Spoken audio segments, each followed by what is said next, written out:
నేను శ్రీనివాస్ అండి. ఈరోజు మార్నింగ్ ఇక్కడ మన మున్సిపల్ కార్పొరేషన్ అనాథాశ్రమంకి వచ్చాము. ఉచిత అందరికీ కూడా అనాథాశ్రమం ఇది కార్పొరేషన్ అండర్గా నడుస్తున్నది.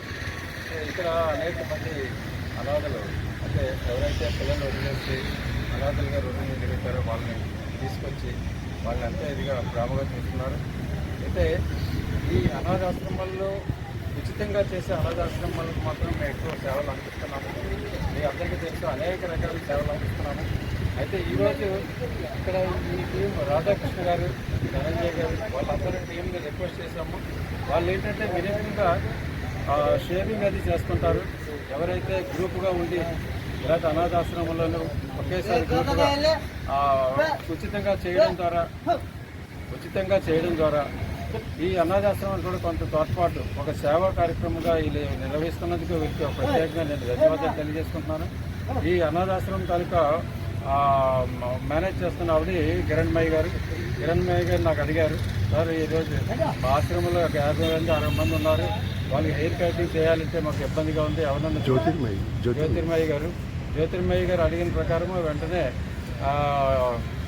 ఈ రాధాకృష్ణ గారు కాంటాక్ట్ చేయడం జరిగింది. రాధాకృష్ణ గారు అసలు వెనక్కి చూడకుండా ఇమ్మీడియట్గా చేద్దాం సార్, ఎప్పుడు మీరు డేట్ చెప్పండి అన్నారు. సో వెంటనే అరేంజ్ చేయడం జరిగింది. ఇప్పుడున్న చూస్తున్న పరిస్థితుల్లో ఫీవర్స్ ఎక్కువ ఉన్నాయి సిటీలోని వర్షాల వల్ల. సో ఇప్పుడు ఈ పరిస్థితుల్లో ఎవరు కూడా చేయడానికి రాని ఈ సేవా కార్యక్రమానికి రాధాకృష్ణ గారు వాళ్ళ టీం వచ్చినందుకు థ్యాంక్స్ చెప్తున్నాను.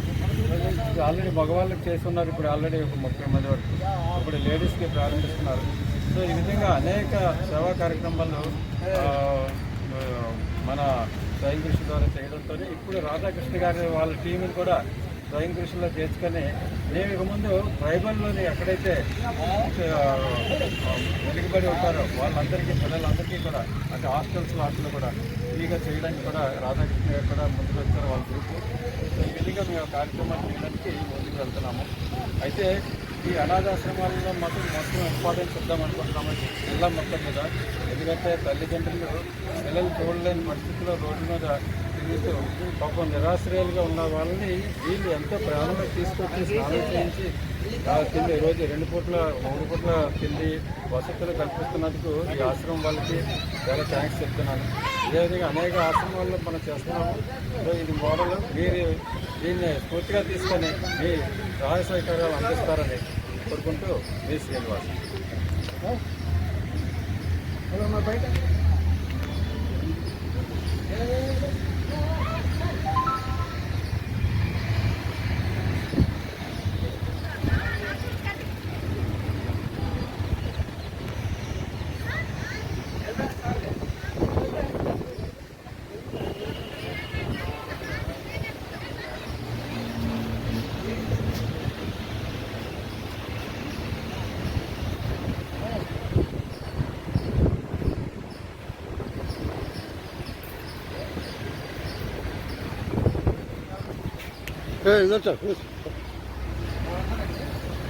ఒకరిద్దరు ఉంటారు సార్ ఇంకా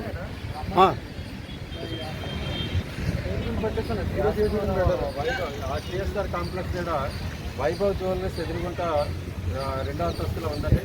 వాళ్ళు మీరు ఎవరైనా సరే ఈ ఆశ్రమానికి సాయం చేయాలనుకుంటే మీరు దర్శించండి, ఈ ఆశ్రమానికి రండి, వచ్చి ఈ పరిస్థితి చూసిన తర్వాత ఈ ఆశ్రమానికి హెల్ప్ చేస్తారని. ఆ వరకైతే మాకు అక్కర్లేదు, మాకు అనేక సంస్థలు ఉన్నాయి సాయం చేయడానికి. అంటే ఆశ్రమానికి మేమంటే సాయం అందించండి. ఇక్కడ చూస్తే ఎంతమంది ఉన్నారు, మీరందరూ కూడా ఒకప్పుడు మంచి స్థానంలో ఉన్నారంటే పిల్లలు జాగ్రత్తగా చూడకపోవడం వల్ల ఈ తల్లిదండ్రులు ఈ విధంగా తయారయ్యే రోడ్డు మీద తిరగడం వస్తుంది. కాబట్టి ఈ రోజుల్లో భవిష్యత్తు దృష్టిలో పెట్టుకుని మనం ఒక మంచి సేవా కార్యక్రమాలు చేయడం ద్వారా మన భవిష్యత్తు బాగుంటుందని ఒక మంచి ఉద్దేశంతోనే ఈ కార్యక్రమాలు నిర్వహించడం జరుగుతుంది.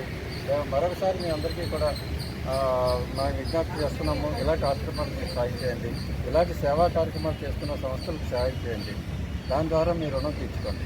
Thank you.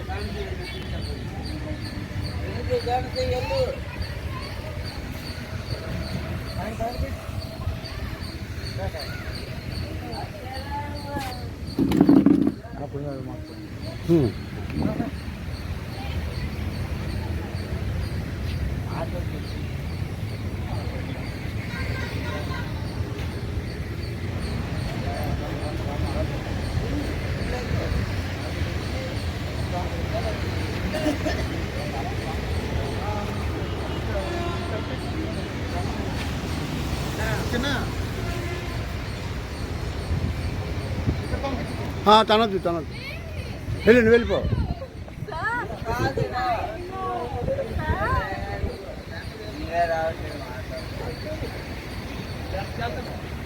పేరు బ్రాండ్ ఉంది.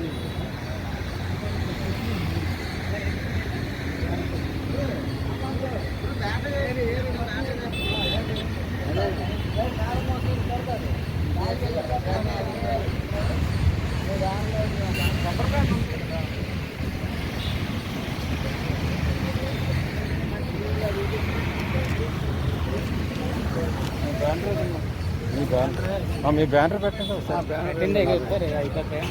మా బ్యానర్ తేలేదు మీదే, పెట్టండి. పెట్టి ఒకసారి ఫోటో తీసుకోండి. రాధాకృష్ణ గారు మీ బ్యానర్తో ఒకసారి ఫోటో తీయండి. సరే సరే, ఓకే ఓకే.